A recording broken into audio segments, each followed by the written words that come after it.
Oh, Lord. This team here. Are we here? The best show for Chicago sports.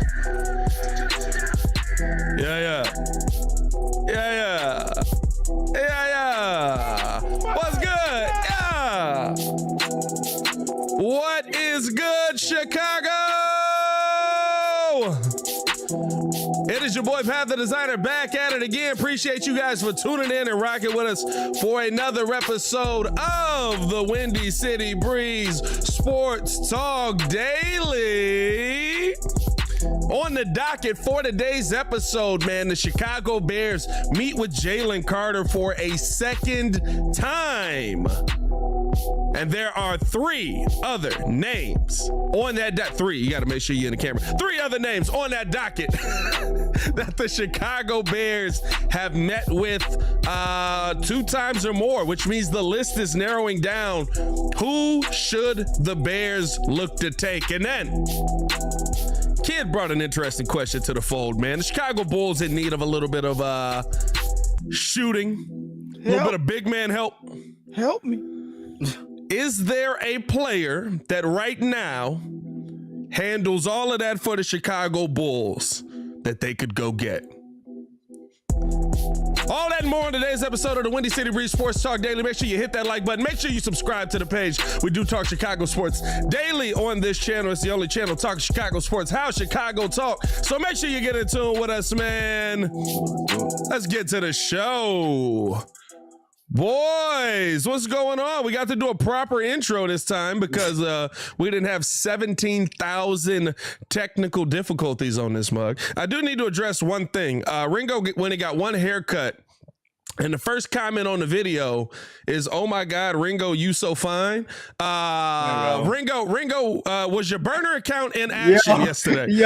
Was your burner account in full effect yesterday, brother? No burner. I don't know where they coming from. I'm not buying it, bro. We had Ringo's baby mama in the chat. Get this under control. Change my number. Hey, you clearly did. That's why they coming to the stream. That's why they coming to the show. Oh man, appreciate you guys for showing love as always, man. We got another jam-packed show for y'all, man. So we really do appreciate y'all rocking with us on the daily show as always. Let's get this thing cracking, man. Let's jump straight into it. Bears meet with Jalen Carter for a second time. There's only 4 prospects that the Bears have met with 2 times or more. It seems like they're really narrowing in on their list of guys, right? They got Tyree Wilson, Jalen Carter, Paris Johnson Jr., and Jackson Smith in Jigba, which was a tough name for us at the beginning of when we first started breaking them down. And so, question on the table, boys. At least to start, right? Let's go through it by player, right? Jalen Johnson, I think, is the hot button topic right now. He's the one that everybody's going to be focused in on. He's the one that everybody's going to look at and say, maybe he should be avoided even if he is that level of talent. Let's start it there. Should the Bears be in on Jalen Johnson? Is Jalen Johnson worth the risk to the Chicago Bears? I'm sorry, Jalen Carter. Jalen Carter, my bad. I'm gonna say, who is this mystery player? Hey, legit. I'm like, is he talking about Paris? Jalen Johnson plays on the team already, whole time. he's our DB. Should the Bears be in on Jalen Carter? Appreciate that, boys. Should the Bears be in on Jalen Carter? I mean, listen, he was the top player in the draft. He was realistically the number 1 player coming out. That wasn't a quarterback, right? So you feel like the talent is there, but do you think that there is enough on the table of a maturity level? Is there enough on the table of a leader? Is there enough on the table that, or at least just talent wise, that is worth taking a chance on Jalen Carter if he is there at 9? For me, I'm looking at it, and with the other 3 people on this list, I'm gonna go ahead and say no, just because of the simple fact, like, to me, I know that he's had the second meeting with polls and everything like that, but I just got the questions about the maturity, the motor, everything like that, right? I mean, you didn't do well you pretty much didn't do anything at the combine, and then you come out, you don't even finish completing your drills at the pro day, which already you were coming into that with some questions as well. So for me, with the other people on this list, it just depends on what Pose feels like he actually needs. I know that he also said that he was going to be talking to Justin a little bit about the offensive side of the ball to see what they needed. So for me personally, just for him specifically, because we just on him, I'm gonna say no. Yeah, I want to echo those statements simply because it's Chicago. I know that everyone deserves a second chance and we all make mistakes and stuff like that. But Chicago's a town where if you're not mature, you're going to find yourself in some trouble, or trouble going to find you. Yeah. And I don't think that, I don't know, I'm not holding it against them, but I don't know if this would be the right environment for them, just for that aspect alone. And that's probably, that's probably an off-putting statement to some. And I get it, and I respect it, but I mean, we all grew up in Chicago. We all know what type of town it is. We already know, especially when you're young with money, what you can get here. Anything, I think, anything, anything you want, realistically. And I know there's like, hey, you could do the same in Philly. You could do everything else, but it's like, hey, the potential drawbacks that come here, we have other needs that we actually need to fill. I like Paris Johnson a lot. And I think that ultimately, just with everything surrounding him, I mean, there was another report that the body cam footage just came out, and they're now talking about, oh, why did he lie and all that stuff. It's like, hey, you know what? I get it, but you just a little too hot right now. You feel me? You too hot. I'm a pass up on you. You're a little too hot right now. So the one thing I wanted to add before Pat goes as well, they said that he did talk to like he basically told everybody outside of the top 10 like he wasn't taking me. They did say that. Yeah. So he expects to still go in the top 10. Here's my thing with all of it, right? Listen, I hear everything everybody's saying, but at the end of the day, the question that I always find myself asking when it comes to players like this is, are we going to carry this Hall of Fame speech if he has one? Are we going to care if at the end of the day, he's one of the top players in the NFL? Are we going to care if 5 years in, he's holding up the Lombardi trophy and we're sitting there like, man, we could have had him? Now, here's the main thing for me when it comes to Jalen Carter, and we're going to touch on just about all these players. But the biggest part for me is that I don't think that he'll be there. I think he'll be going to the Detroit Lions or the Oakland Raiders before the Chicago Bears even get a chance to take a look at him. But realistically, in my opinion, I'm just one of those guys that, listen, I understand all of the things that are attached to it. I understand, right, like the moral high ground that everybody wants to take right now. But I also want to let every one of you know you are hypocrites. I want to let every single one of you know you are hypocrites. You will not care if he's a great player. You will not care if he makes a Hall of Fame. You will not care if he's an all-pro defensive lineman. You will not care if he's a sack leader. You won't. Let's keep it football when we break down these guys and everything else. Listen, if he can't play in the NFL because the law won't allow him, that's a whole different situation. Yeah, okay, there's a reason that you're not going to draft him. But remember, right, like the first thing that everybody said when that report came out that people are taking Jalen Carter off their draft board was, oh, they must have found something out. Here come the police. They finna take him off to jail. No, he just let them know that he's not taking meetings outside of the top 10. Let's stop jumping to conclusions. I'm not saying what he did was right. I think what he did was incredibly stupid. I think that he was dumb for running away from the police, and it makes you look worse. But you lie about it. Are we really? And then you lied about it. And then you lied about it. But are we really going to sit here and stand on this moral high horse when in 2 years, what is going to be the thing that will be littered in our comments if he's a Detroit Lion sacking Justin Fields 3 times a game? We could have had him. Well, I think it's also situational too. Like, Detroit puts him on the line, and they have the right pieces around him. They got the right pieces. They got the right pieces. They got the right pieces. Hayden Hutchinson is a dog out here. They got the right pieces. Don't get me wrong. I've been saying, but like, will he have that same impact here? We don't necessarily know if he'll have that same impact here, right?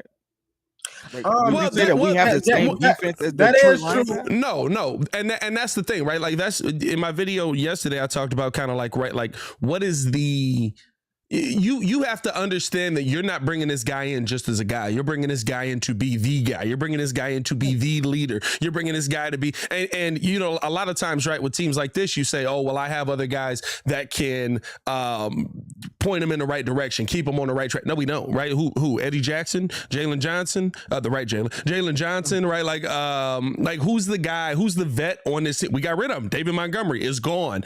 Roquan Smith is gone. The guys that in my mind would actually keep him in line. Now, you do have Tremaine Edmonds on the team. Hopefully he'll end up being that level of leader, but Tremaine Edmonds is 24, right? Like a lot of the guys you signed are very, very young pieces. So to me, I look at the situation, I say, if you don't feel like he's mature enough to be the leader, then you move off of him. You move off of him. I'm okay with that. But if you feel like, hey, this guy can turn into a leader, he made a dumb mistake, if he falls to us, he's the best talent in the draft. He literally would have been the number one pick. I'd have a tough time sitting there trying to stand on my moral high horse and say, well, he got in a car accident and somebody passed away. And so because of that, he'll never play in the NFL for my team. Like it's not realistic. I'd never make any statements like that, but it's like, hey, it's not realistic. Now?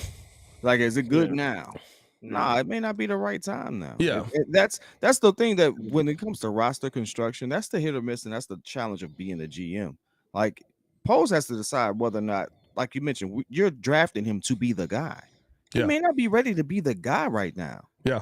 But you need to have a guy right now. So this may not be the opportunity for him. It's gonna be one of those things where, man, we could have, but it just we didn't see it was gonna work out in the short term, which could ultimately impact our long-term vision with what we have to develop. So I don't know. For me, I've always said I love the fact that there are, I love the fact that Jalen Carter is still going to get a shot. How about that? Right. I take that, take all that away. But if I'm Pose, and I've been very big on this, I need you to do some more offensive work, baby. I don't care if we are the Detroit Lions, where we put up 30-something points every game but lose by 3 or whatever the case was. Right? I want to see a high-powered offense, because we haven't had one. And so I'm biased. I'm gonna pick Peter. I'm gonna pick JSN. I'm gonna pick anybody that's gonna help Justin look like a guy. Yeah. And to that point, right? I mean, like there are names on there that would in essence help Justin in the long run, right? How you boys feeling about if the Bears? I mean, these guys realistically to me will be there at number 9 if the Bears want them, right? I think Jalen Carter actually doesn't make it to us, but Paris Johnson Jr. First off, Paris is going to be biased because Paris, but Paris Johnson Jr., offensive lineman out of Ohio State, looks like an absolute monster. Looks like somebody you can throw in there, and will be a dog at some point. But do you want to redo the experiment of having your left tackle be a rookie for Justin Fields coming into the 2023 season? That is the real question for me. Unless you feel like you're going to put him at the right tackle. If you feel like you're going to put him at the right tackle, maybe a little different.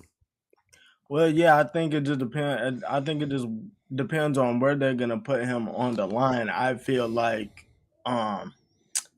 when you look at this team as a whole, I've been pretty adamant on it. Like to me, I'm kind of cool on JSN because I'm gonna ask y'all this question. Pat specifically, like, do you think that Claypool is the dude that you said you think he's gonna be? I think that Chase Claypool doesn't have to be anymore, right? Chase Claypool had to be that guy that I think he has the ability to be when you have just Chase Claypool. Now DJ Moore is your clear cut number 1. DJ Moore's a better wide receiver than Chase Claypool is. Yeah. Nah, and that's what I was getting to. Like now, I don't feel like that the threat of that they don't need JSN. Like Yeah. there's I keep telling people in the chat, like there's only one football. Like you got JSN, you got Darnell Mooney. I mean you got Darnell Mooney, you got Chase Claypool, you got DJ Moore. That's already set. And you got Komet, who looked like he went to tight end you last season. He been balling.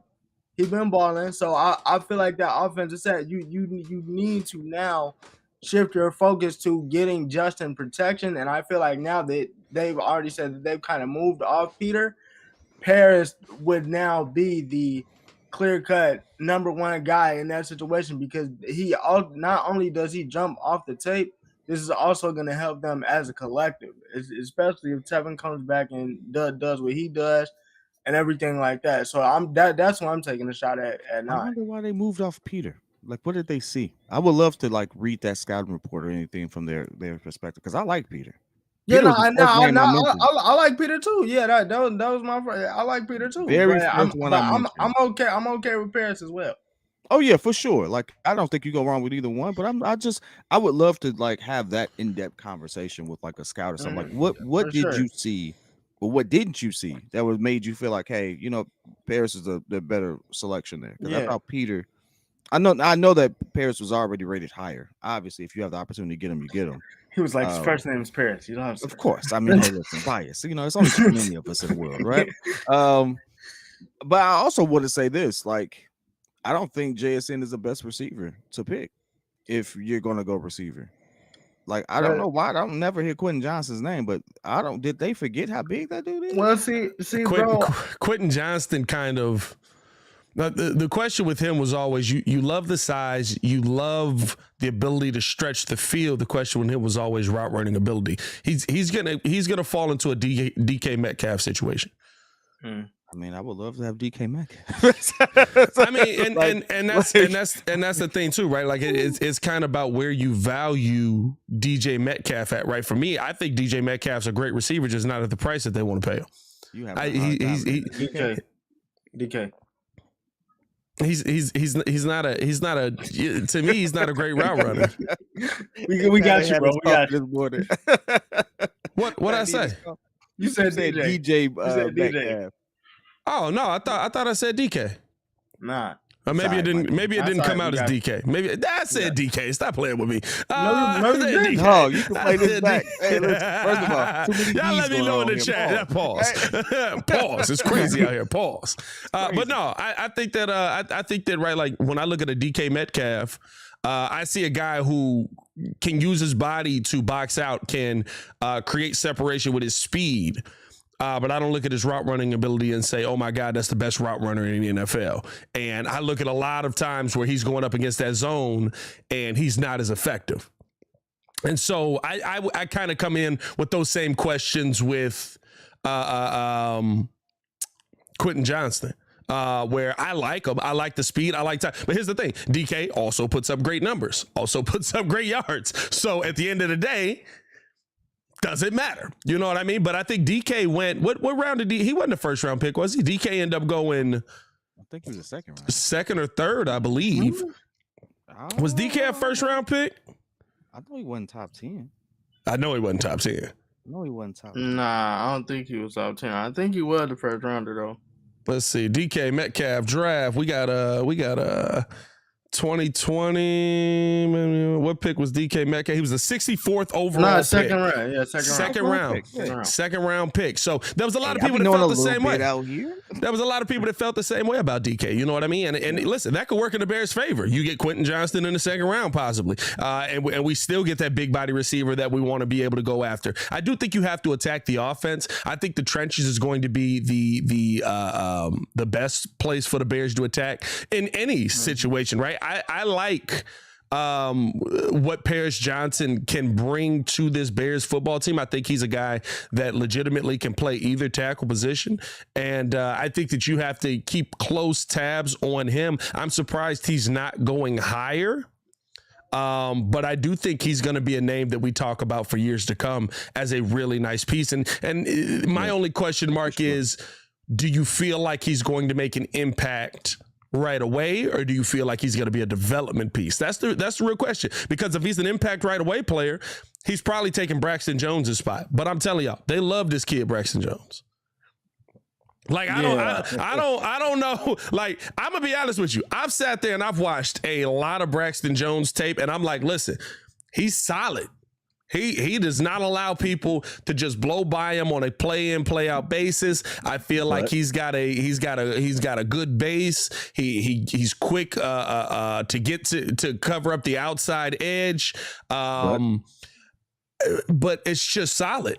Like is that what you want from your left tackle if you have an ability to get better? Like he's a solid player. I'm not going to say he's a bad player. For his rookie year, he's a really, really solid player. The biggest thing I think, and this is something I think you said, and this was me just, getting my bearings and understanding how this all works. You may want to spend money and get a vet for that position. You missed it already, though. Yeah, you already missed it. Yeah, you missed out. I mean, you can still trade doing. Nah. But yeah, you can trade. You can trade.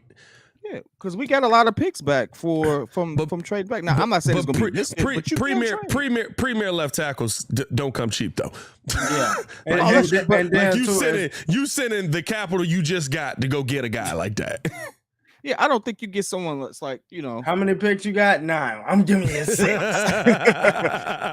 don't know if you get someone that's like top of the line, but like if you have someone with a little more know-how, a little more experience, and you're trying to develop your QB, I don't think you have to necessarily go so high on line right now. I do know that you have to go high on receivers right now because that's what you're evaluating. Like the biggest thing about Justin is we're not worried about whether or not he can use his wheels. We're not worried about how he can, in the pocket, outside of the pocket. We're worried about how he can deliver the ball. And so it's like, hey, you may want to make sure he has those targets. You may want to go younger with that because I mean, hey, the only person I would think that you would still make a move for was D-Hop if he gets cut. But D-Hop wants a premium too. Possibly, but he said he didn't want a premium. Hey, listen. I pay D-Hop a premium. But D-Hop is a guarantee. I need people to understand with D-Hop, like D-Hop is going to be good for another probably 8 to 10 years. I understand his age. I understand it. But D-Hop is such a Larry Fitzgerald style player. Like it was crazy to see them play together. D-Hop, his game is not made on physicality, speed, and I'm gonna just beat you over the top. Now he has those things. His game is made on. Now listen, can he jump up 10 feet in the air, grab a ball with 2 fingers, pause, and bring it down? Absolutely. He's dominant out here. But D-Hop's game is based on his agility, his athleticism, his ability to contort his body to get the ball in very tight windows, his ability to find himself open or to create space to get himself open. Like he's going to be good for a lot longer. If you signed him to a 5-year deal, you would have good D-Hop all 5 years. Someone compared him to barring injury. Someone compared him to Chad Johnson. How do you feel about that? D-Hop's a better wide receiver than Chad. D-Hop's a better wide receiver than Chad Johnson. Yeah. By a lot. Yeah. By a lot? Chad Johnson was never the best wide receiver in the NFL. I mean, Chad Johnson also had legendary people around him. I mean, Chad Johnson existed. If D-Hop existed with the same level of receivers that Chad did, he probably wouldn't be the best one either. I mean, D-Hop came into the with T.O. He existed with I mean, you know what I'm trying to say. Chad existed with T.O. He existed with Randy.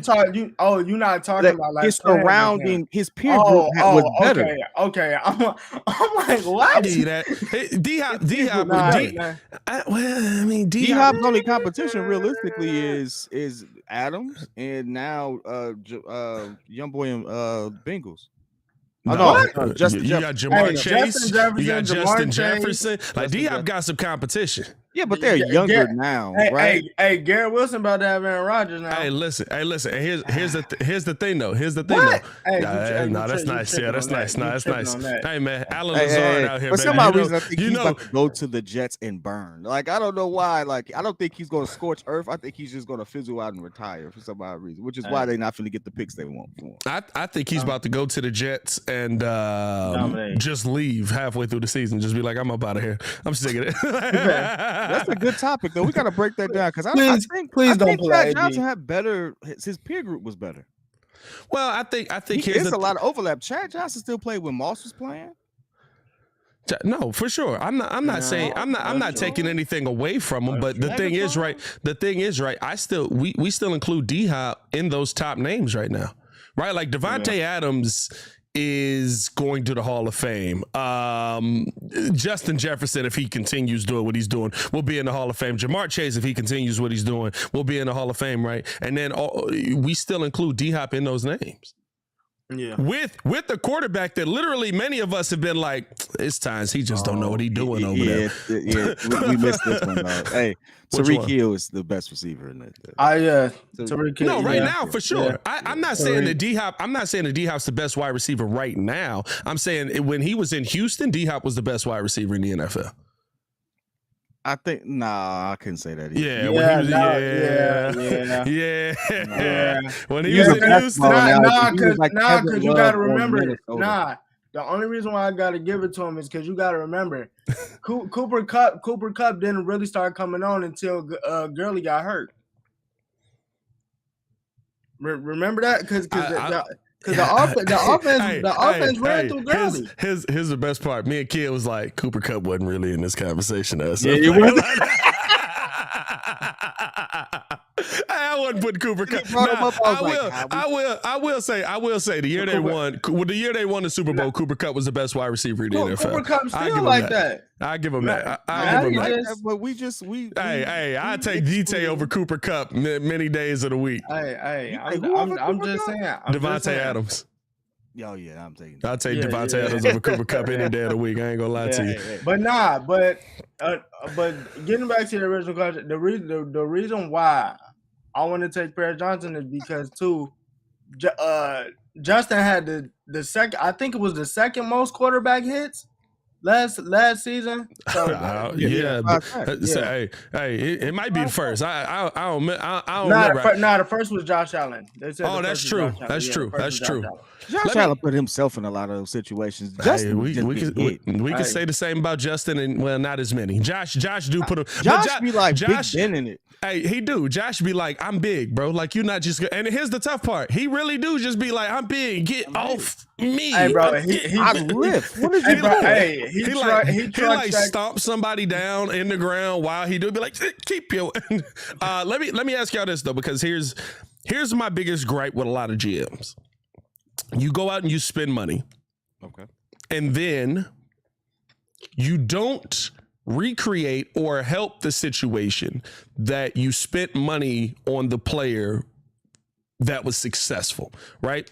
We went out and we spent a lot of money on not TJ Edwards, but Tremaine Edmonds. We brought in TJ Edwards. We've got Jack Sanborn here, and you spent 2 draft picks last year on your DB positions, going out and getting Kyler Gordon and why am I blanking on my guy? Jaquan Brisker. That's not going to mean a hill of beans if you don't put a line in front of him. Because TJ Edwards thrived behind a great defensive line. Tremaine Edmonds thrived behind a dominant defensive line. And the Chicago Bears have 4 dudes that play there. Well, I mean, this is the thing, though. Here's my thing: is we've talked about all these other names. Is Tyree Wilson off the board for you guys? Because I'm gonna be honest with you, you can do a lot with what you have. There's a lot on Justin Fields this season, in my opinion, right? Justin Fields, listen, they went out and got you receivers. You had receivers last year in Cole Kmet. That does help. Darnell Mooney now gets to go back to being in the role that he thrived in. You've got Chase Claypool this season. You've got a better wide receiver core. At a minimum, you got guys that catch the football. You should be able to do a little bit more this season. You should be able to win some of these games this season off the strength of your arm. I'm not saying I'm putting all the pressure on Justin this year, but I am putting a little bit more of it because guess what? I've seen Joe Burrow lead the league in sacks and make a Super Bowl. I've seen Deshaun Watson lead the league in sacks and make a AFC championship game. I've seen, right? Like we're talking about you in those ilk of players where, yeah, they're not protected. I've seen Pat Mahomes make a Super Bowl with no tackles. I'm not saying that you have to be those level of players, but you do need to improve with the weaponry that they got you. You know, the funny thing about this is, and this is why, you know, I was about to say we can't put him in that category and things of that nature. For one, I will say this. I love Justin. I want people to understand this. He's not in that realm of QB. Hasn't been. Oh yeah, He's no, one of he's those people who he's going to develop late because of his situation. But people are really quick, and it's not a hit knock on what you just said, but just what we see ultimately in the comments, what we read while we're researching all these public opinions and stuff like that. Justin going into his third season, it's not Patrick Mahomes. He's not Deshaun Watson. He's not Lamar Jackson. Like it's a real project here, and so it's a whole lot here. So to answer your question. Yeah, he's off my list simply because I just want to make sure I do everything I can to help him have the pieces around him. Like I liken him a lot to your boy from Philly. God, we just having a bad Kirk name. Cousins. Kirk Cousins. Oh, Philly. I don't know why. Hey, I don't know why. Hey, whenever kid bring up a quarterback, I'm just like, it's a Kirk Cousins reference up in here. So you like that? You like that? Jalen Hurts. Jalen Hurts. I wasn't big on Jalen Hurts, and I'm gonna be honest with you. I wasn't up until he played us last season. Until he played us last season, I saw him make some incredible throws. I was just like, and he did that while he was hurt too. Hey, why? I was like, I gotta give it to him now, right? But up until that point, I was not feeling it because I was always under the impression that you just put the right pieces around him to make him look good. Like I don't like Tua. I don't like Tua at all. I'm sorry. When he throws that ball, for some odd reason, I think it's gonna get picked every. That must look like a duck, bro. He floating in the air so long to me. I'm like, no, somebody finna snag that. Like that's. It's like you know what his throwing motion is like. It's like when Russell Wilson is throwing it because you know how he just like accurately puts it in there. But it's yeah. I was just about to say like it's like a weaker version of Russell Wilson throwing the ball. That's tough. You know, so I say all that to say like. You know, those I think that is what it is. Shout out to Jailbreak in the comments, man. Hopefully you didn't. Never mind. He said lefties. That's really what it is. When we see somebody throw the football left-handed, it look weird because the ball spin different. True. It look weird to your eyes. Yeah, that's a good one. I'm gonna go back and look at that one. I still don't like him though. Like, I still don't like him. But I say all that to say them, bro. So we can move on to the next. We get to other comments on it. But like. Ultimately, like, you know, as a receiver, your job is to make your QB right. Yeah. Mm-hmm. So how much of it is this QB is really good or how much of it is I just put the right talent around him to make him look right? And we all know that QB. Like Kirk Cousins had a heck of a season, right? Justin Jefferson made him look right a lot of times. And I like that. I mean the thing is too, I keep tell him like this. I told Pat this when the Bears got Nick Foles. Nick Foles look real good with 3 All-Pros. Absolutely. I'm not saying, I don't want this to be stated as I'm making my final decision on Justin. Yeah. I'm just saying that I feel like we've given Justin enough in this offseason where we can go into next season and say, hey, you got to do a little bit better. You got to do you got to come away like 4 of those games where we're sitting there talking about, man, the receiver didn't catch the ball and that's what stopped the drive and that's why we don't go down and win the game. Unless like all of a sudden these guys just forget how to catch a football, that shouldn't happen this season nearly as much. People are going to drop balls, right? But like it shouldn't happen nearly as much this season. Man, how are Mason Cam talking about sports, bro? Like all you say is ball the entire time, bro. It's just that's crazy. Pause. That's crazy. It is crazy. I'm gonna let you slide though. Pause. Hey, I could never live in New York. Hey, bro, everything is a pause moment. Everything is a pause moment. You gotta guard yourself too much in their moments, bro. I'm not gonna lie. That podcast cracks me up though, just for that reason, because the whole podcast is just pause. It's crazy. Pause, egg and cheese. I'm not ordering no goddamn pause egg and cheese. Don't give me this sausage, egg, and cheese like it's been there for the last 35 years. Stop playing with me, bro. Like, what are we doing? We gotta move on, dog. Oh, man. Oh, dog, that's great. But no, man, just to cap it off, man, Tyree Wilson to me, I don't think you can have him off your board. And the reason I was bringing him up was because phenomenal talent, though. To me, you have to build up. You have to find a way to build up this line. If your defensive line is great, your DBs will be, if they're okay, they'll be good. If they're good, they'll be great. I always say this. What's my man that we got rid of? Dang it. I want to say Kyle Gordon? No, Kyler Gordon is who we got now. Who did we get rid of? You know who I'm talking about. Went to Denver. No. DB went to Denver. DB went to Denver. It's the K's. It's them K's.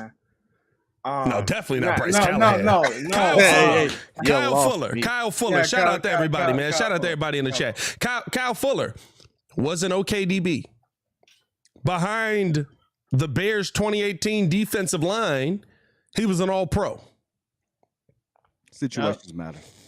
The front line makes the back line's life easier. So if you went out and you spent, whether it is the right move or not, right? And I know there's Bears fans that are like, we're always building defenses first, and this is a different situation because you realistically should have 3 wide receivers. You should have, you feel good about your quarterback coming into this season, which is something I don't think I've ever said in my life. And I feel like we still have a running game with Deontay Foreman being a part of this team, and I also feel like.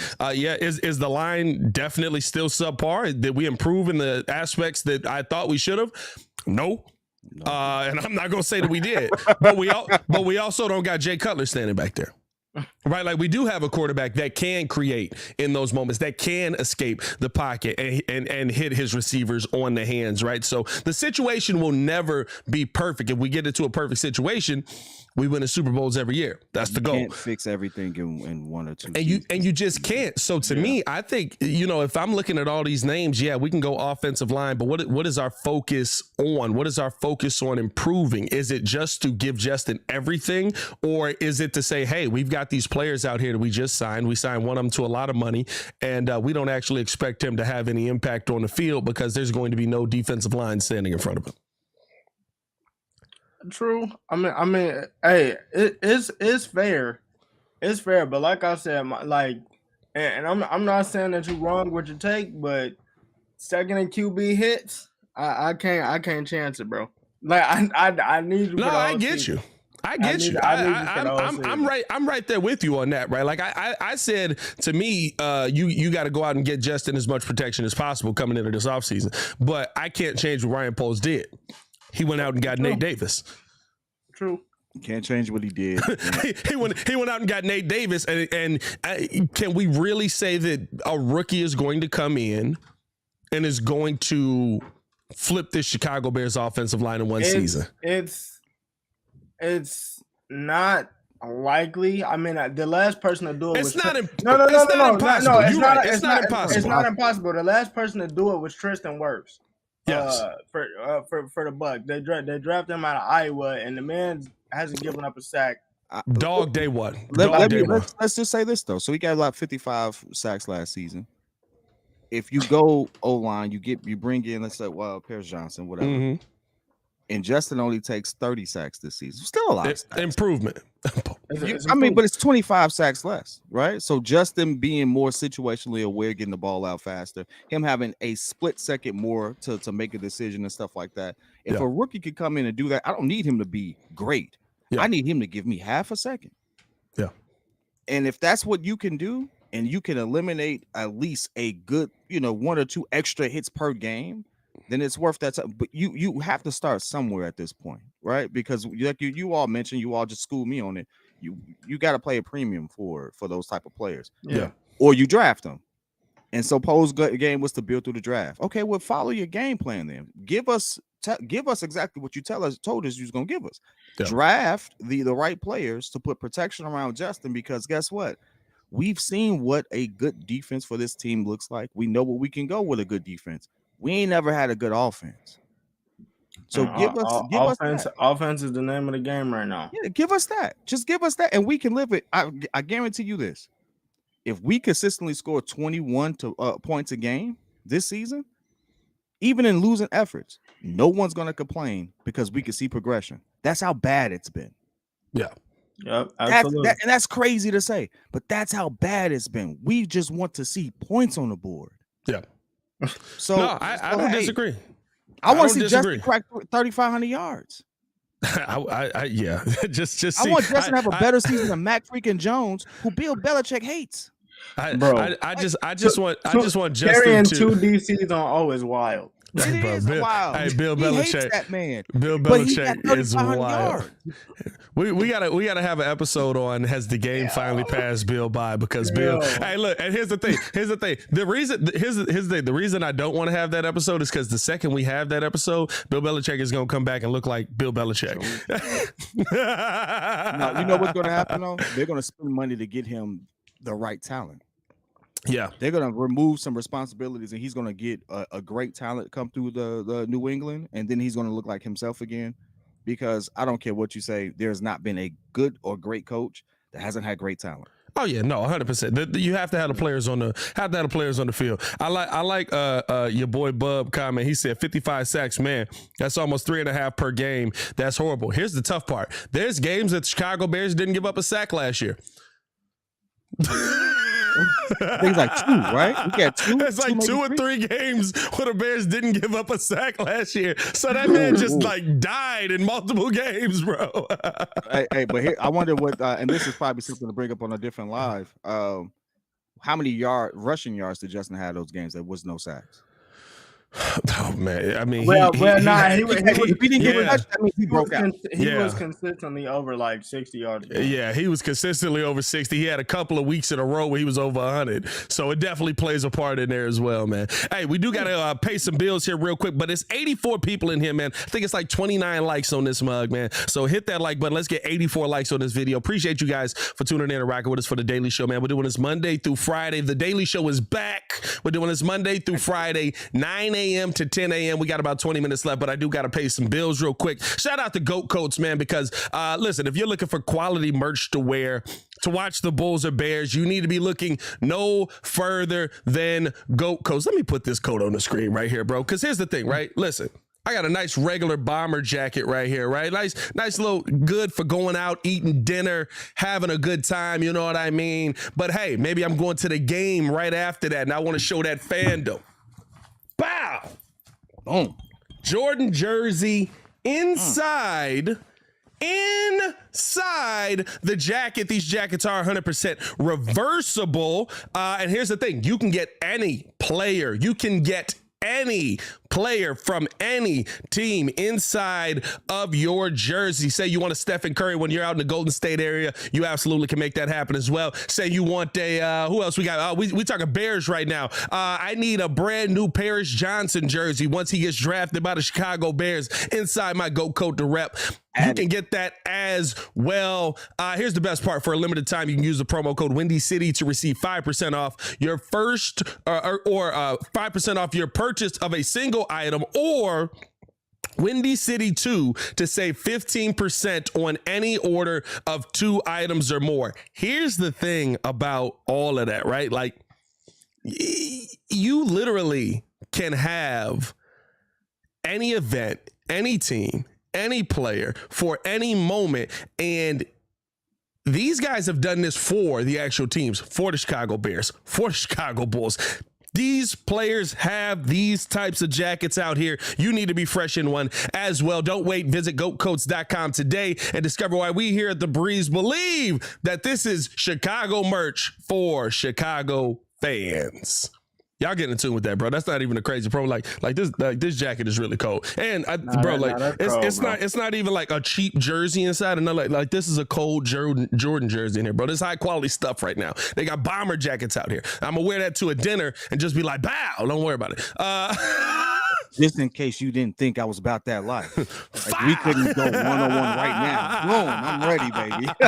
Hey, bro, have you ever seen, I saw your dig where it was like a dad getting ready to go hoop with his son. And he was like, hey, son, you ready to go hoop? He was like, you ain't even got basketball shorts. So he's like, what you talking about? I got my shorts under my jeans. That's how we used to do it back in the day, man. You don't even know. Hey, real talk, though, why do we do that in the middle of the summer, too? Fam, walking to the court fresh in a mug just to take the clothes off and get mad sweaty after hooping. And then put the clothes back on when we left. off. Like we was going to the club after, bro. Like females there, females. You gotta have some motion behind. You might have motion afterwards. You never know. You know? My God. It was a good day, no? Triple double. Hey, and here's the wild part. Here's the wild part. Legit, you would literally leave the court, and if you was with it, girls literally would like just dip with you. Like you didn't just play 15 games of basketball. Like who was these chicks we was talking to back in the day, bro? Hey. First, it was just a different time, man. Hey, bro, what's going on? They had motion too. They understood what the game was. It was like, hey, I can't judge this man for being a little funky. Guess what? He just played. I like him because of the triple double. Anyway. That's tough. That's Who's tough. Who's that behind you? Mm-hmm. Hey boys, Kid brought up a really good topic as we get ready to head toward the end of the show today. I thought this was a really interesting one to really bring to the channel, because we do also talk about the Chicago Bulls on this mug. We talk about the White Sox, Bears, all that stuff. We need on the Chicago Bulls some milk. Shoot, that too. We need shooting. Some milk. We need size. And Kid brought up a player that was a part of the Bulls that could give us both. Kid, I'll let you have the topic, bro. Yeah. So realistically, you know what we need. We know it's been a cluster, of a season from several key positions. So we need size, we need shooting, and there's one player who actually set a record, believe it or not, thanks to advanced analytics. No one really cares about these particular stats, but he's the only player in NBA history to have 200 threes and 100 dunks in a season. Lauri Markkanen.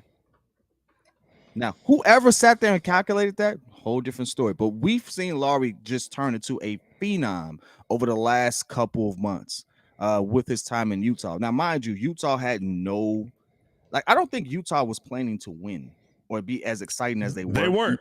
No. They really weren't. So they find themselves in a predicament, but I mean, they were always for sale. Like this was a stopgap. You saw all the picks they had. They were really trying to build. I didn't think they was planning on winning. And Lauri turned out to be an all-star. So his stock is yesterday's price is not today's price for Lauri. But would you bring Lauri Markkanen back now that we have, I would say, a better coach, and we have a system that he can play with? And mind you, he's still 25 years old. He's 25, 26. He's really young. And he's made that leap. He's made a leap that we wanted P. Will to make. Would you bring him back? I would ask, do you feel like he's finally turning the corner of being healthy enough? That was my only issue with Lauri until the very end. I always thought Lauri Markkanen, I've said on multiple live calls, he could be one of the most dominant power forwards in the NBA if he's just aggressive. And every time he would show a little bit more aggression, he would get hurt.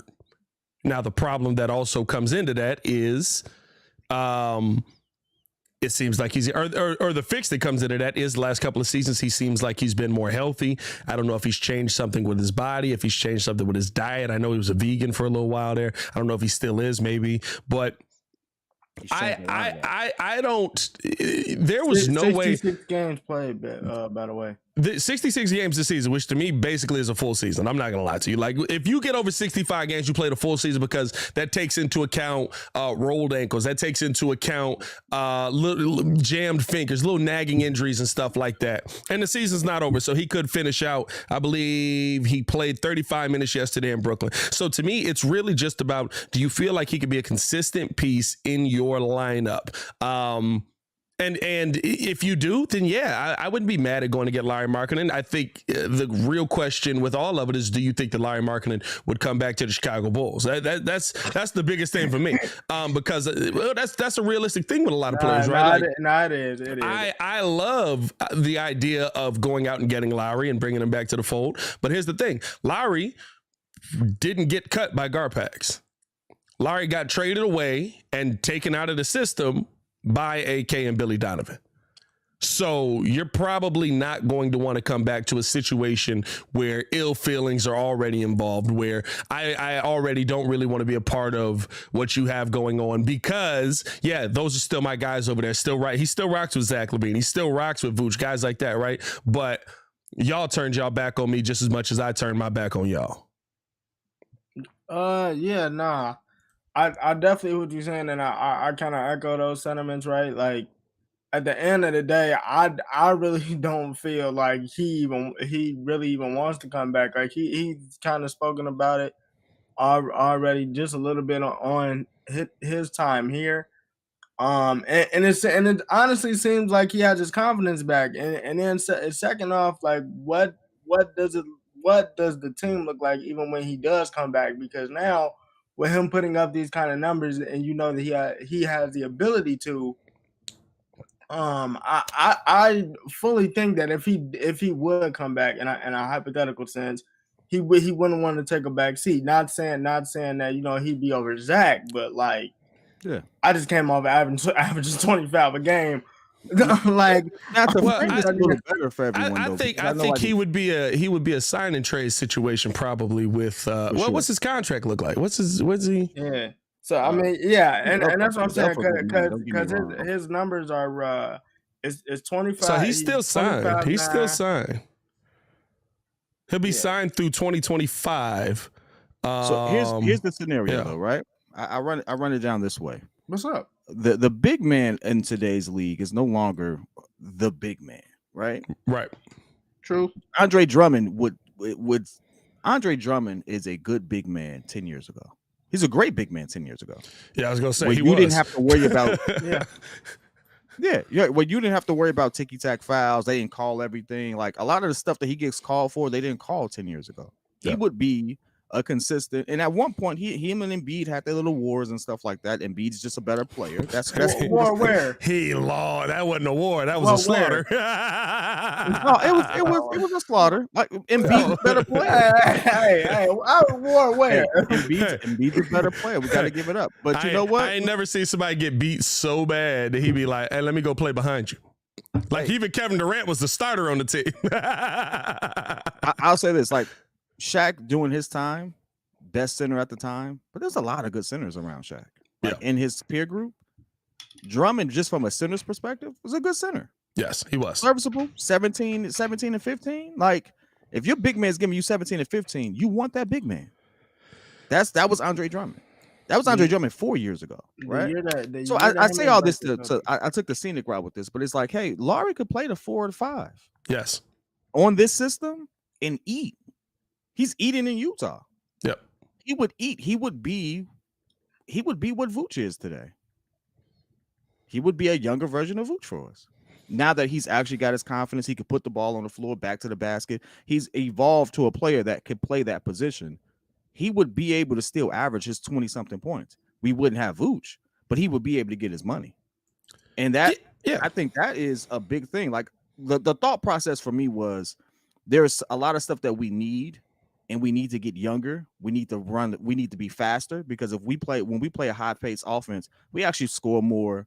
The ball moves. We hit more threes. That's the thing. When we play this half-court set, we don't get a lot of threes up, stuff like that. But in traffic, Zach looks better. He's facilitating. He's a better pass. Like you need to just do that. You need to create that type of lineup. Larry would fit beautifully in that lineup, and he's just like one of the only bigs I know who I haven't heard of commitment to that would be able to be plugged in. Now I know there's history there, but it's like, hey, Larry, you also wasn't the player that you are now. Like this was part of the journey for you.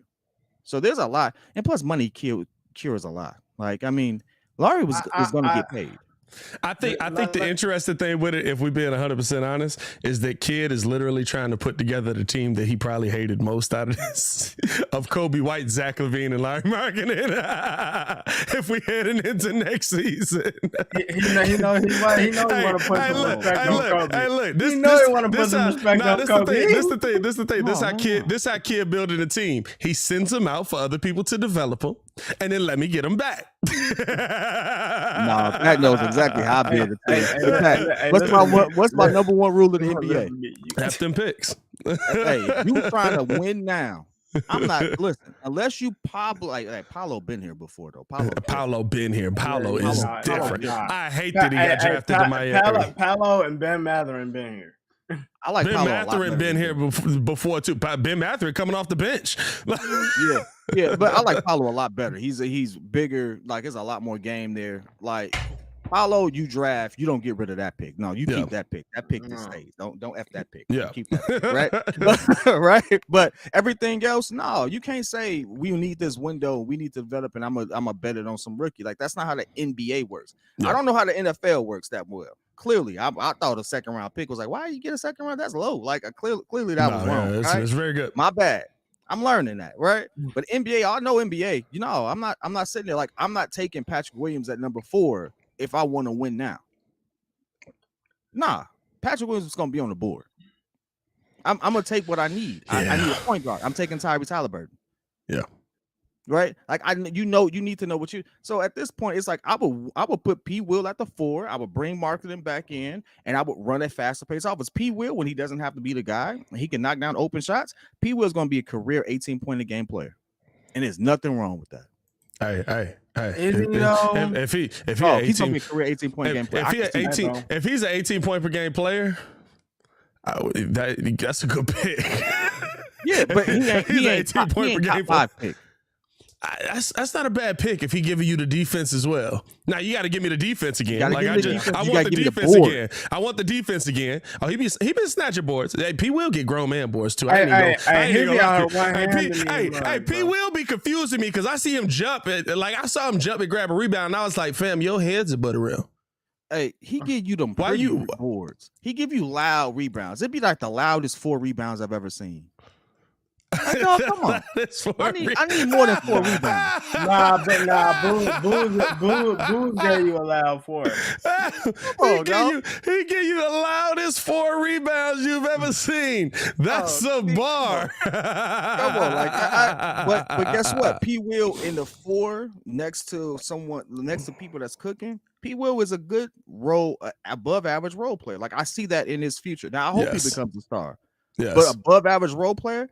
Like I see Harrison Barnes in that man's career, but I think he has a little more defensive ability. I'm just trying to find the name of someone that we all appreciate, but Harrison Barnes is not a scrub. I told y'all he's going to be Otto Porter Jr. Now, hopefully, a much healthier version of Otto Porter Jr. But Otto Porter Jr. was a baller. As long as he just was never a star. Otto Porter Jr. was one of the best defenders. He could score from the 3. He could score at the bucket. He could score in the mid-range. He could attack the bucket at will. He was a really, really nice player in Washington. And for his first week on the Bulls. Pat, no, listen. Hey, listen. This is Pat done schooled me so much on NFL. I just gotta say this.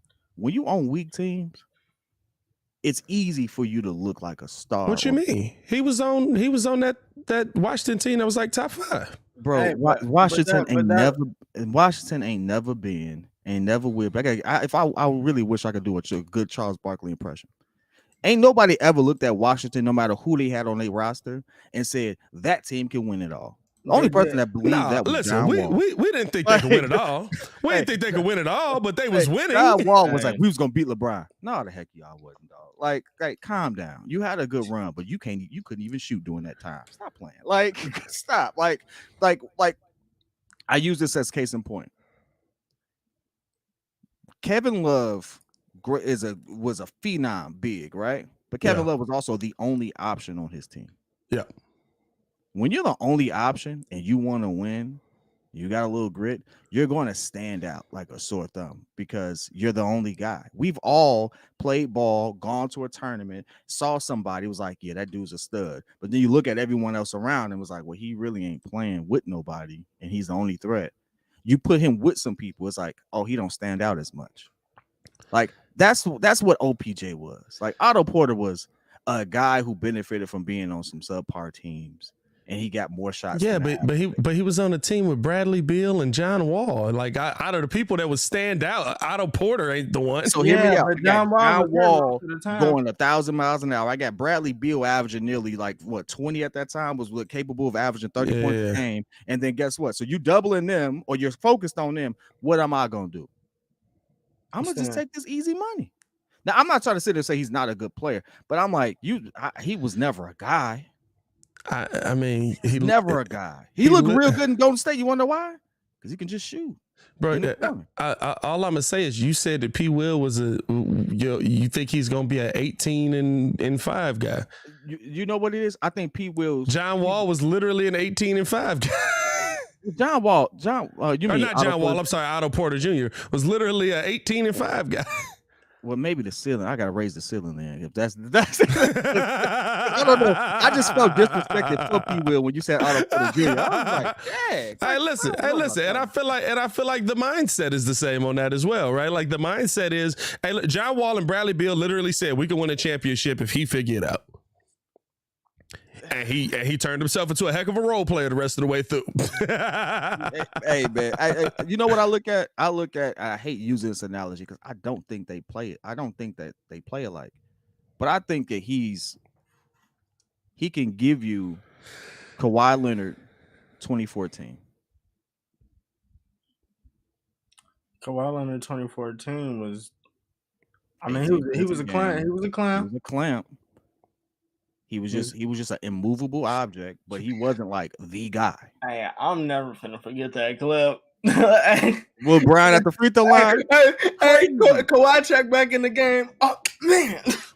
Like, yeah, I think that's where he's gonna be because I don't see him. I don't see the mentality yet. And Kawhi has 16 and 7. I mean, I think that I'm not mad at that. Hey, listen. I'm not gonna lie to you. If he turns into that, I'll be over the moon. I really would. Is that number 4 pick worthy? Probably not. But I'll be over the moon. You know what I mean? But I will say this: him paired with Lowry would be really, really interesting because I feel like you would actually have a tandem that would find each other open. You could do damage with that. Now, here's the thing. That was my pick. I know that Pat had another one. I know Steph had another. Y'all got to give us one before we get off. P. Will? Your pick for what?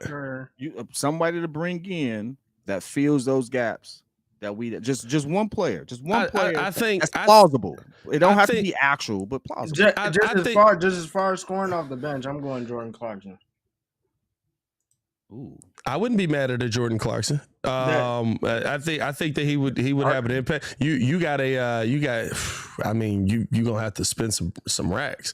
Yeah, he making back now. Go ahead. He making a baggy bag. I wouldn't be mad at Jordan Clarkson. I think that he would bring the offensive ability that you need on your team. To me, right now, the part that irritates me most is that we get out rebounded by anybody that has somebody over 6'5". So for me, I'd be looking this offseason to go get Jakob Poeltl. Man, Jakob Poeltl. If I was gonna go get anybody, I'd be looking this offseason to go get Jakob Poeltl. I don't really know if he want to be in Toronto. Like he's playing a little bit better now, but like he just I don't know. I watch him and I'm just like he looked like he is mad that he left San Antonio for Toronto. They got too many forwards. It's the whole team. They got too many forwards. Chicago had nothing but guards. New York had nothing but forwards at one point, and now everyone's still got nothing but forwards and centers. Dog, like I don't understand that roster construction, but like who they got? They got Siakam, Barnes. They got Siakam, Barnes, Poeltl. Boucher. Boucher has a nice piece too, though. But the interesting thing with they still have Precious Achiuwa. No, they got way too many forwards. I will say this though, they got a lot of dudes that interchange. Like Siakam realistically playing the 3 is crazy, but he actually does it pretty well. And you pairing that with Scotty Barnes, who also can play the 3 and or 4. You're also pairing that with Jakob Poeltl, who can play the 4 and or 5. It's a lot of interchangeable pieces there. They got Anunoby, bro. What the heck is they doing? I forgot about OG Anunoby. Bro. It's finna be a fire sale after this season. But I'm gonna tell you this: if that's another piece that I will look into. OG, hey man, want too much money. OG want too much money. OG think he a star already. OG made that shot and was like in the bubble and was like, yeah, I don't shoot to miss, and took that into the rest of his life. Hey, shout out to him, bro. But OG want a lot of money. I don't know, man. I just feel like, right, like you solidify your size, and we going out and get Jakob Poeltl. Maybe a Larry Marketing comes in. He could play off of Poeltl if you did something like that. I doubt it. I doubt Larry's coming back, but it'd be interesting. But to me, like, it's mind-blowing to me. It's mind-boggling to me that we have the argument, and I have my little rant on Locked On Bulls, that we have the argument every week about how tall dudes matter in the game of basketball. like that I need tall guys to shoot a ball into a 10-foot rim. Like that small ball needs to die. It's worked for one team. No other team has won an NBA championship off small ball. Small ball works when you have the shooters. There's only one team that had the shooters. It's only the Golden State Warriors, bro. We looked it up on the stream. Me and Pat looked it up on the stream, bro. There's no other team that has ever won a championship. And you want to know what shooters the Golden State Warriors had? If Klay Thompson doesn't get hurt, you can literally say two of the greatest shooters of all time. And KD. Well, they did have KD. And they had KD, too. They did have KD. That helps. So 3 of the greatest shooters of all time. I think you have to evolve your version of small ball, because the average height in the NBA, I think, has increased. It's going to increase. It's going to increase. Yeah, with the average height increasing, small ball has taken a whole different meaning now. Like, y'all got to remember, the Warriors have been running this small ball lineup well before Steph got there. The Warriors had no choice. The We Believe team, they played small ball because they had no choice. So it's always been one of those things where, hey, if we can't beat you with size and physicality because we don't have the skill at all those positions, I'm gonna beat you with grit. I'm gonna beat you with speed. So I'm gonna put faster players on the court so I can have some type of advantage. That's all it is, and that's why you exploit it. We don't have the skilled players at certain positions. And so that's why, like, when I made the video about Billy Donovan, it was like, hey, why do you have certain lineups on the floor? But when you look at the advanced analytics, you look at what they do when they're on the floor, what those numbers actually correlate to, and also who we're playing against and what we're lacking. It's like he has no choice but to play some of these small ball lineups because it gives us the best opportunity statistically to stay in the game. And that's the hard part about it. It's like, it's not even that I don't even think that he wants to. But if I can't keep drumming out there for more than 15 minutes because he racks up 4 or 5 fouls, I can't do anything about that. I can't run Vooch the entire game. And when I do, I have to run him with some smaller lineups because I have to rotate everyone else. I can't keep Zach out there because, so it's one of those things where it's like, we got hit with the injury bug. Lonzo not coming back. Lonzo 6'7".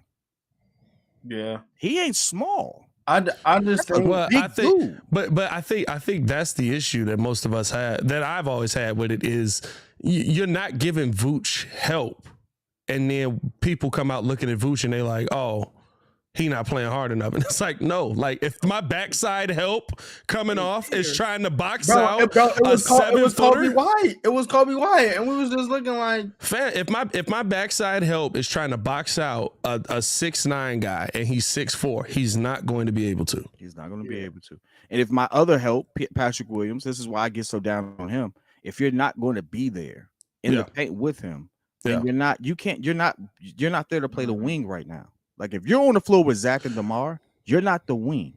Yeah.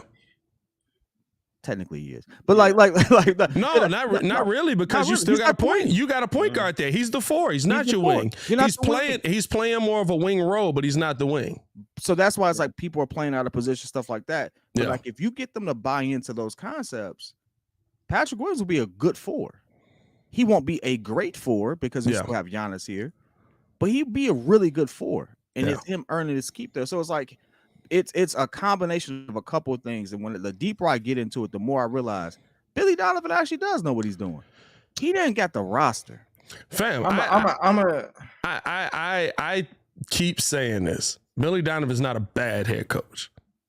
He's not a good head coach, or he's not a great head coach, but he's not a bad head coach. I'm telling y'all this right now, and I don't care who. He wouldn't. He don't understand scheme. He don't understand. He does. Trust me. He does. He wouldn't be. He wouldn't be in the NBA this long if he didn't understand scheme. But Billy Donovan doesn't adjust scheme quick enough. Billy Donovan is one of those people that is like, I want to make sure this doesn't work. And it'd be like, hey, Billy, the 20-0 run might say it's not working. It'd be like, all right, but now we're sure. Now I know it didn't work. And it's like, that was always my gripe with Billy. It's never that Billy was a bad head coach. It's that Billy Donovan on the fly, like if I need, hey, Billy, I need you to adjust right now because, hey, guess what? Jakob Poeltl was destroying us on the boards. Or even in that, who we just play? Grizzlies. Even in that Grizzlies game, right in the first half, where they start cashing out from the 3-point line. The second they knock down the third three, the adjustment should have came from the sideline. Run them off the line. That's all you guys. Just run them off the line. Just let that from the sideline. Run them off the 3-point line. They hot right now. Hey, and it was just Dylan Brooks, and Dylan Brooks shoots 32%. You know the crazy part about that is, how does Memphis beat you? In the paint. They was just having a hot day. So you know the crazy thing about that is, from a scheme perspective, because Greg Popovich would have done it. Yeah, I'm gonna let you shoot. I'm not gonna let you get off in this paint. Because no, but here's the thing. Then he switched it. In the second quarter, he said, "Run him off the line." And guess what? It started working. Yeah, it's you know. I've always said this in other conversations I've had, because I have some old heads that like go at me all the time. But I've made this statement: Billy Donovan is a better coach than Doc Rivers. Doc Rivers just had better talent. Go watch it. Billy Donovan, Doc Rivers doesn't make adjustments as quick. A lot of coaches. I keep telling y'all, I'm not gonna say it again, but he right. He right. Billy Donovan is a better coach than Doc Rivers. Doc Rivers just had better talent. Here's my thing with Doc. Doc has not had one team that didn't have a Hall of Famer on it. Doc was willing to also put a better staff around him. That's the thing that I look at with Billy Donovan and with the Chicago Bulls. That's not just on Billy. That goes to the Chicago Bulls as well. Doc was willing to have had the ability to have a better staff around him. I think it means a lot when like I don't look at that Celtics team and say, man, Doc Rivers had a heck of a defense. I say Tom Thibodeau knew what the heck he was doing. Tom Thibodeau is one of the best defensive minds the NBA's seen. When you sit there and talk about defensive schemes, you know I don't like Tom. Yeah, well, I mean, you like him or not, he still got one of the best defensive schemes. Has he had to adjust his mindset? Yeah. Has it worked? Yeah, kind of. Not really. But he's not an offensive coach. But to me, I look at what Doc Rivers had, and I say Tom Thibodeau was a really big part of that, right? Like I look at the coaching staffs around him, even when he was with the Clippers, right? I look at Ty Lue, and I'm like, Ty Lue was drawing up some great schemes out there as well, offensively. I think that the coach of the year, in my opinion. No. No. Hear me out. I want to hear me out. For him to be in the middle of the playoff run, they're going to be in the playoffs. You know how many different lineups he's had to have because of load management, stuff like that. That's hard for a coach to do. Now, mind you, he's had talent to do it, but the simple fact that he's able to keep all these different players engaged to a point where they don't implode, that's a skill that's a situation that not many coaches have ever been in, let alone not even now. Name one coach who's had that problem this season and did it successfully. Every coach. No. Billy Donovan. Billy's had, if he didn't have, you just talking specifically about the load management issue. Like from the load management aspect of it, like Paul George even talked about it. There was games where he wanted to play, but they said he couldn't, and Ty Lue was like, "Okay, all right, now what do I have?" Like it's a whole different side of the game that we don't know as fans and not as insiders. I don't really love to get into. Like that's the part I don't know. I got to give it to Mike Brown, because I ain't gonna lie to you. Mike Brown took the same team that won 30 games last year and won 47. Like the beam. They made a trade last year. Yeah, so it's not the same team. They made a trade last year during the season for Sabonis. I'll say And this. that team won less games last year. And that team think won 30 Dario- games last year. Bro, think Dario, they got the pointed at me number. in the They got the comments. He number said one Billy offense in the league, bro. He said Billy had KD, Harden, and what's the name? He didn't have. He didn't have Harden. What? He didn't have. Billy Billy have never had Harden? Harden. Billy Billy never had didn't Harden. have. For one, He did have PG and Russ. He did have KD and Russ. PG had the best season of his career. Yeah, everybody has the best season of their career with Russ. I keep telling people that, but Russ is terrible. Russ was a better player. But Russ is terrible. You know what I mean? Russ was a better player and stuff like. So these players evolved, right? These players evolved, and they all became. James Harden. When James Harden left OKC, you didn't think he was going to be an MVP of the league, averaging 25 points a game every game and going on like 40-point tears. Like you knew he was going to be good. You didn't think he was going to be that. If you said you did, you a lie. Hey, nah, LeBron probably did. No, he just. You a lie. Hey man, that's a good one. We got a game coming up. We got a couple games recapping. I know we're trying to get up out of here. So this is a real 4-minute drill at this point. 2-minute drill. Well, we gotta talk about tonight's game a little bit because none of us will be on tonight's game, so there will be no live call as well tonight. Got to serve the Lord, literally. Serve the Lord, literally. God comes first. But on God, Bulls versus Hawks. Who y'all got? Do the Bulls clinch it tonight? They only need one win to get the to clinch a spot in the play-in, but you can still keep moving up. They might be able to get an 8th seed tonight at a minimum. Do the Bulls get it tonight? Did the Hawks win or lose last game? The Hawks won last game versus Dallas. Okay, I got the Bulls. They're like the epitome of 500. I've seen a record. They're like, it's like no, I'm not joking. They've been around 500 the entire season. I think it's like it was 24 win, loss. Legit. The Hawks beat the Mavericks on the weakest foul call I've ever. Bro. It's not Kyrie's fault. That's the only thing I want to say. It's not Kyrie's fault. Oh no, he's just an easy target to talk about. But like, here's the thing though. Nobody's saying it is. This is the weird part. Literally everybody that is in the major media markets are coming out, except Nick Wright, who's an idiot. We all know that. So literally everybody who's in the major media markets is saying it's not Kyrie's fault. So where is this narrative that people are saying it's Kyrie's fault? Because the people that make the narratives, Joy Taylor, Stephen A. Smith, Skip Bayless, literally are all like, I'm not blaming Kyrie. I'm going to be honest with y'all. Also, stop blaming Luka. Bro, that's the other thing. Start blaming the Hall of Fame head coach. No, he ain't a Hall of Fame head coach. The Hall of Fame player who's a head coach whose system is, okay, Luka, it's your turn now. Okay, Kyrie, it's your turn now. Okay, Luka, it's your turn now. We can do this for Billy Donovan, right? Muzz was cooking Billy Donovan when it was the one-on-one style of play. Why are we not cooking Jason Kidd? Why does he keep getting jobs? He's not a good coach. He ain't been a good coach nowhere he's went. He broke Giannis's jump shot. For some reason, the Bucks made the playoffs, got cooked in the first round by the Chicago Bulls, and since that time, Jason Kidd has become a good head coach. He's not good. He's terrible. He is one of the worst head coaches in the NBA. I don't care if he made a Western Conference Finals last year. You know how he made a Western Conference Finals? Luka went nuclear. He's not good. It's Doug Collins. He's not Doug Collins. Doug Collins was a good NBA head coach.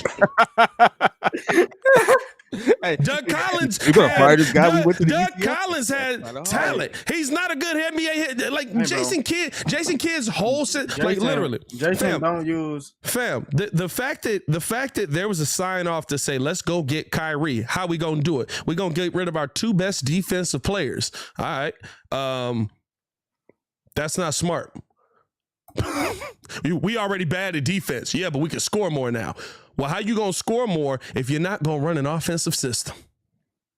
Hey, dog. Hey, I got Bulls with a dub because I don't believe in Atlanta. I also believe that we got a chance to move up to the 8th seed. I don't like Trae Young. I'm not gonna lie. The latest thing right now, I want a Bulls Heat for the For the play-in? For the play-in? I'm not That gonna would be lie. lit for the show. That I'm would be not lit for the gonna lie. show. I kind of want I'm it. not gonna lie. I kind of want it. I'm pulling. Hey, If I'm you gonna pull up with some heat with a Heat jersey, bro. Hey, I'm gonna tell you this. I'm gonna tell you this right now. All I want is to not face the Toronto Raptors. That's all I want. Because Billy Donovan putting Alex Caruso out there. Hey, but you know what? They're the 9th seed, though. Yeah, we wouldn't have to play them if we beat Miami or when we beat Miami. All right. We just as bad as y'all. Actually, y'all worse because we beat y'all by 20, and we won the series. Didn't we sweep the season series? Yeah, y'all did. Hey, you should know the season series don't matter when they come down. Come on now.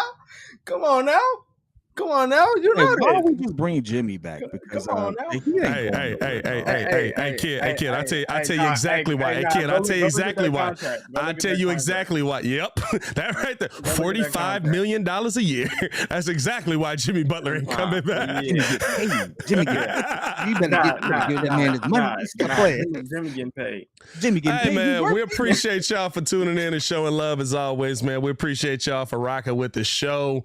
If you haven't done so, hit that like button, subscribe to the page. Make sure to listen back on all podcast platforms. You're listening on Spotify, iTunes, whatever it is. I know the iTunes is tweaking right now, or the Apple Podcast is tweaking right now. We got a message in with Apple support to try and get that fixed. So hopefully that'll be resolved today. But you can listen to us on Spotify as well, Amazon Podcasts, all that stuff, man. Appreciate y'all for showing love, man. The Daily Show's back. As always, it's your boy Pat the Designer, back at it again. Joined by the pettiest man alive, Mr. P Kid, and of course, the man, the myth, the legend, Stefan Adon, formerly known as Ringo J. He gonna lose. Y'all stay safe out there, Chicago.